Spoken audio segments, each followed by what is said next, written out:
эдийн засгийн өргөж гэж харуулсан юу болж болохоор юм.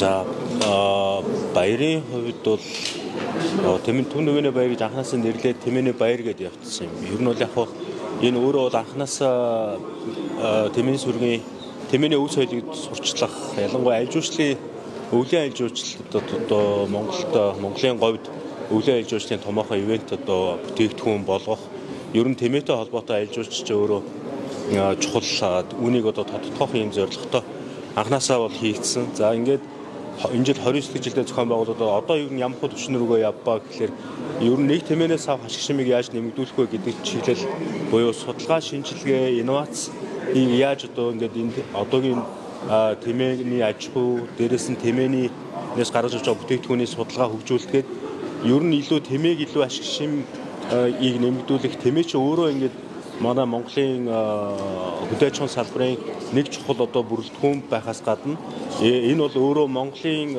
Тэмээ гэдэг чинь өөрөө бол хоёр бүх Тэмээ бол хамгийн их төвлөрөл нь Монгол оронд байгаа гэдэг нь өөрөө энэ чинь Тэмээ өөрөө бол одоо тухайлбал сарлагын одоо сарлагын савхтай адилхан Тэмээ чинь өөрөө бол энэ Монголыг дэлхийн зах зээлд гаргах нэг тийм нийш бүтээгдэхүүн юм байна. Энэ бол орон нутгийн онцлогтой буюу газар нутгийн газар зүүн онцлогтой тийм одоо бүтээгдэхүүн гарах боломжтой. Үүний одоо их усүр нь Тэмээ юм байна гэдэг ийм одоо концепцоор одоо өргөжж байгаа.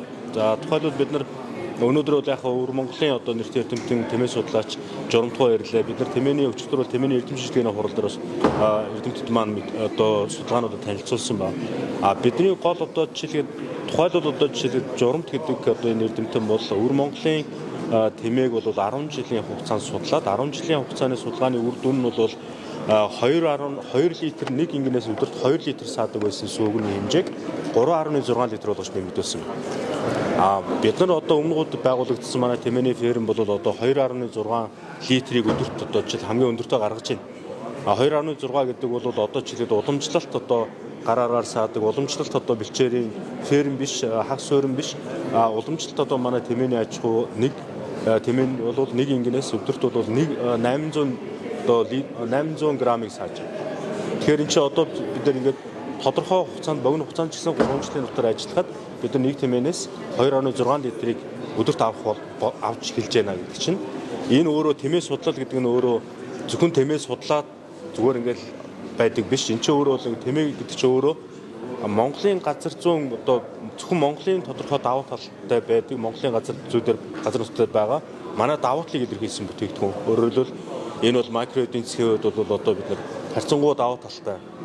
Тэгэхээр энэ харьцангуй давуу талыг илүү эдийн засгийн эргэлт рүү ингээд хурдан оруулахад бол бид манай хувийн хвшилүүд яг хувийн хвшил за судалгаа шинжилгээний байгууллагууд манай малчид буюу одоо гээд энэ олон талууд хамтын оролцооны түвшинд энэ явах хэрэгтэй. Энэ нутгаараа бол бид нар энэ Монгол улсад бас анхны удаа ер нь бол хөдөө аж ахуйн шинжилгээний хүрээлэнд өмнө нь бол Тэмээ судлалын ажлууд бол хийгддэг байлаа Монгол улсын хэмжээнд. Ингээд манай хөдөө аж ахуйн эрдэм шинжилгээний ажил бас тодорхой хэмжээнд ингээд саарсан энэ цаг хугацаанд бол бид нар яг Тэмээнээс авах ашиг шимийг яаж нэмэгдүүлэх вэ? Тэмээнд байдаг өвчин эмгэгүүдийг яаж хурдан эдгэх вэ? Нөгөө талаас Тэмээнээс гаргаж байгаа энэ бүтээгдэхүүнүүдийг дараагийн маш одоо өндөр одоо чанартай маш үнэтэй тийм бүтээгдэхүүнүүд яаж болох вэ гэдэг дээр энэ чиглэл рүү Тэмээ судлалын ажлыг бол өмнөгөөд эхлээд бид нар барилга байшин бүхнүүдэд бариад одоо энэ онд бол үйл ажиллагааг эхлүүлээд ингээд үндсэндээ одоо ажлууд бол ингээд эхлэх гэж байна. Тэгэхээр энэ бол өөрөө бид нар Тэмээ судлал гэдэг нь зүгээр одоо юу гэх юм зүгээр ингээд хүн хошигноод одоо юу гэдэг Тэмээгээ судалдаг болох нь одоо эсвэл ямаа судлалын төв гэж байгуулах болно шүү дээ. Бид нар ямааны ноолуур гэдэг чинь өөрөө бол дахиад асар чухал бүтээгдэхүүн. Энийг бол бид нар маш сайн судлах ёстой. Нөгөө талаас Тэмээний бүтээгдэхүүн гэдэг чинь өөрөө маш одоо чухал бүтээгдэхүүн байна. Тухайлбал их сонирхолтой одоо хэд хэдэн баримтууд байна. Тухайлбал Тэмээний бүхнөөс одоо гаргаж авч байгаа гоо сайхны бүтээгдэхүүн бол хамгийн өндөр чанартай сайн бүтээгдэхүүнүүдийн нэг байна. Энд бол Монголын эрдэмтэд ажиллаж бас бүтээгдэхүүн болоо гаргацсан байна. Тэгэхээр бид нар одоо ингэ бодлоо Тэмээний бүх гэдэг чинь бүтэн битүү өөх байна гэдэг те түүний нэг ашигладаг хэрэгэлдэг нь юу вэ гэж ясан цаг саяхан шүү дээ.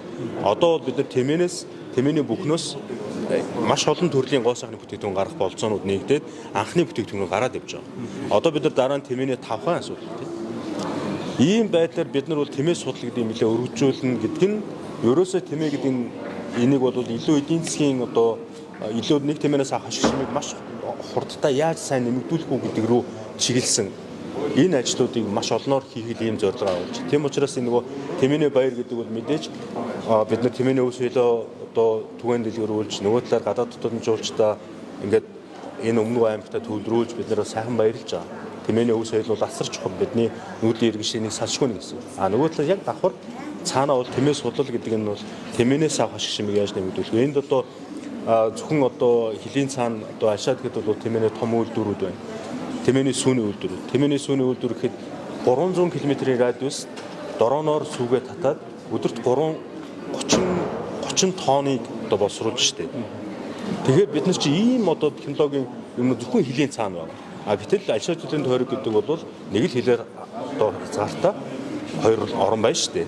Тэгэхээр иймэрхүү байдлаар ер нь цаашдаа бид нэр тэмээнээс тэмээ гэдэг бол өөрөө аж үйлдвэрийн одоо эдийн засгийн мал аж ахуй маш чухал одоо бүтээгдэхүүн одоо амтын юм аа. Тэгээд энэ дээр бид нар одоо ажиллаж байна. Ингэж ажиллана гэдэг нь бол үнэндээ бол эргээл бид нөгөө малчтынхаа тогтмол орлогыг нэмэгдүүлэх, удирдлагын чанартай одоо зөвхөн юу гэдэг нь ямааны ноолуур, мах, сүү гэдэг энэ орлогоос гадна тэмээний ингээд тэмээнээс олж байгаа энэ байнгын орлогыг яаж нэмэгдүүлэх үү гэдэг бол бидний одоо гол эдийн засгийн та бүхэн эдийн засаг гэж асуусан учраас эдийн засгийн утаагаа бол оруулах юм. Тийм учраас бид нэр энэ ажлуудыг хийдэг.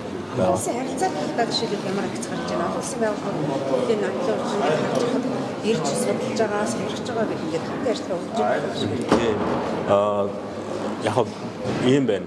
Одоо зөвхөн ингээд одоо тухайлбал одоо өнөөдөр яг олон улсад зөвхөн одоо энэ өөр соёлоодын ингээд онцлогтой соёлоодыг ингээд бусдад түгээдэг маш том одоо олон улсын гэр зурагчдын холбооноос 2 том гэр зурагч ирлээ. Тэгээ энэ хүмүүс бол зөвхөн энэ одоо энэ баяр нь ямар энэ юу нь яг юу болоод идгийг гэдгийг бус сурчилж байна. Тэгэхээр энэ бол өөрөө дахиад аял жуулчлалын утгаараа Монголд ирэх тэмээ унж үзэх өвөлцөгт нь ирэх гэдэг энэ нөгөө сонирхлыг улам өдөөд. Тэгэхээр ийм байдлаар бол гадаад харилцааны талаасаа бол энэ соёлын ажил бол асар чухал үүрэг гүйцэтгэж байгаа гэж байна. Та нар өөрчлөлт хийж юм уу? Өөртөө сайн дураар